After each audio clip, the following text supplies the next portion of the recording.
Here's a Bro Convo with Telly Hughes on MLBBro.com. Welcome to a Bro Convo. I'm Telly Hughes, and today I have a four-time All-Star, a Silver Slugger winner in the batter's box. He's none other than GV, Greg Vaughn. Greg, what's up, man? How you doing? What up, T, man? I'm good, man. Just hanging out in Florida watching baseball. You know what I mean? Yes, that's right. And Major League Baseball is enjoying the All-Star break right now. You were a part of 4 Midsummer Classics. Just tell us about the whole experience, the first time you walked into an All-Star clubhouse and knowing that, A, your peers voted you there, and B, you among the game's greats.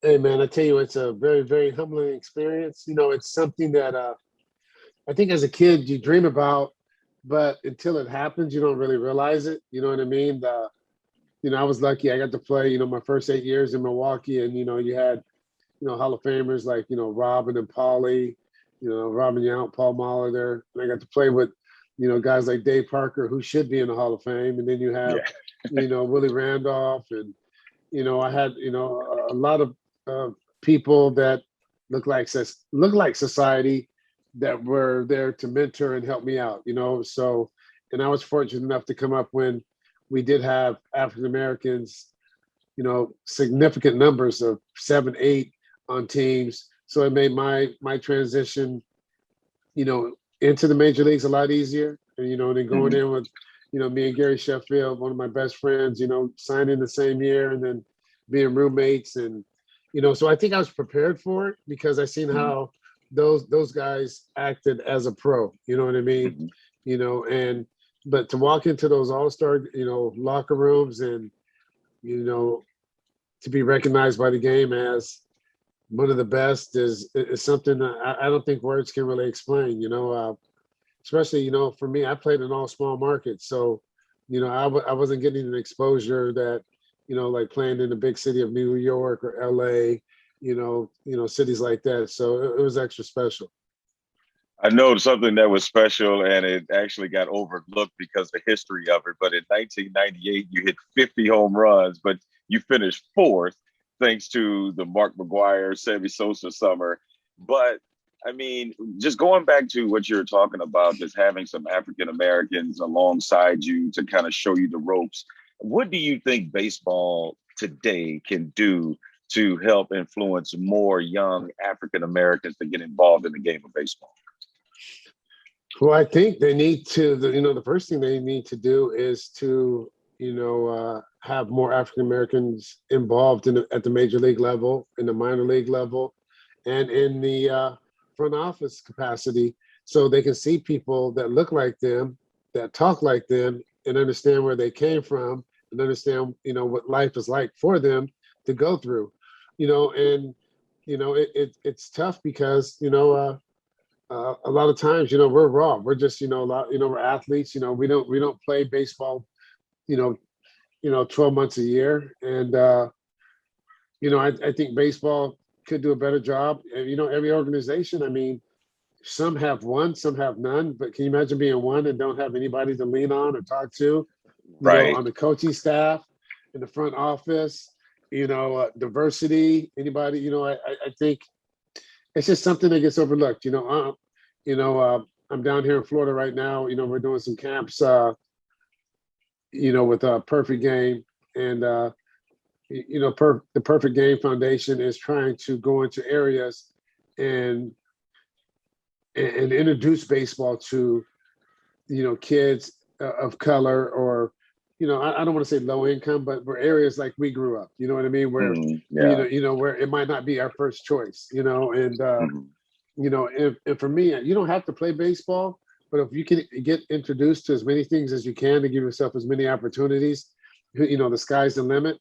But, you might be able to use baseball as a tool to be able to, help you get an education, because without, as with the education, you can do so many more things. All of us aren't going to make the big leagues, but baseball can introduce you to your future wife, or introduce you to getting into a NIA, a Division III, Division II, which helps you be productive and be able to go back into your community, and and do things on a positive level.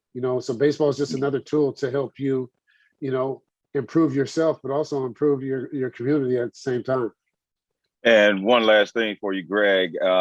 Clearly, you just explained you're still giving back to the game. You're down in Florida now. You're based out of Northern California. You have a lot going on with Vaughn's Valley Foundation, GV23 Wine. Just tell us a little bit about your business ventures and what has been keeping you busy these days. Oh, hey, like I said, I've never been this busy when I was playing baseball. You know what I mean? Like you said, launching your own wine label, and you can go to 23wines.com. The rosés coming out within the next couple of days, along with the Merlot, hopefully soon to follow. But between that, I have Restore Hyper Wellness Centers. It's a one-stop shop. We see all the MMA fighters, the people that are trying to, just like I said, improve their lifestyle, quality of life. It's I try to bring what Restore has set up, the franchise is set up is what the pro athletes have had, we brought to the public. And I own 2, 3, 4, and maybe, hopefully 4 or 5 more, coming. And it's just a time that, whereas, like I said, my brain is always working, man. I'm just trying to, my portfolio, I'm just trying to be the best version of Greg Vaughn that I could be, minority owner of, FC Republic, and, MLS soccer team, the wine, and trying to be a grandfather and a father, at the same time, not married, but still, just trying, those things of being a grandfather and a father don't go away, and, Absolutely. So I stay busy, and, me, anytime I see you, we're trying to get on the golf course. And that's right. Yeah. And the foundation, like I said, we're able, along with Island Burgers, to provide over 800,000 meals to people, during the COVID, PPE with my foundation. Also provide, distance learning for our kids because it is distant. We don't have the opportunity to, social distance, when you have 5 or 6 people living in one house, and right. Everybody's trying to, learn from at a distance. So the foundation is doing what it's could to provide whiteboards and Chromebooks. And just like I said, I don't want to be pigeonholed and still find a cure for type 1 diabetes. We don't want to be pigeonholed into just one thing. We adjust to whatever's going on in society, try to do the best we can, and, just do the best job I can do. And, a lot of people are going to say it's not enough. Some are going to say it is enough. Some are going to say, I'm trying to do too much, but, I don't care what people say. I never have. I just try to do what I think I can do to make society a little bit better place for us to be. Greg Vaughn, keep doing the good work, brother. I appreciate the time. Always good to catch up with you, man. And of course, we got to get back on that golf course real soon. Oh yeah, for sure, man. Telly, I love what you do, brother. And like I said, man, we're talking about opportunities. You should be given an opportunity to have the chance to go back to doing what you love, and that's doing sports and being on TV or on the radio. And, I pray and hope that someone sees you for how good you are and not by the color of your skin. Man, Greg, I appreciate that so much, man. And on that, I'm going to have to get out of here. But, man, I appreciate the endorsement so much, man. And, we just got to keep grinding and putting in the good work. And that's what my plan and my goal is to keep doing. So, Greg Vaughn, he has 355 career big league home runs. My guy, thanks for the time. I'm Telly Hughes, and this has been a Bro Convo. MLBBro.com, covering black and brown major league.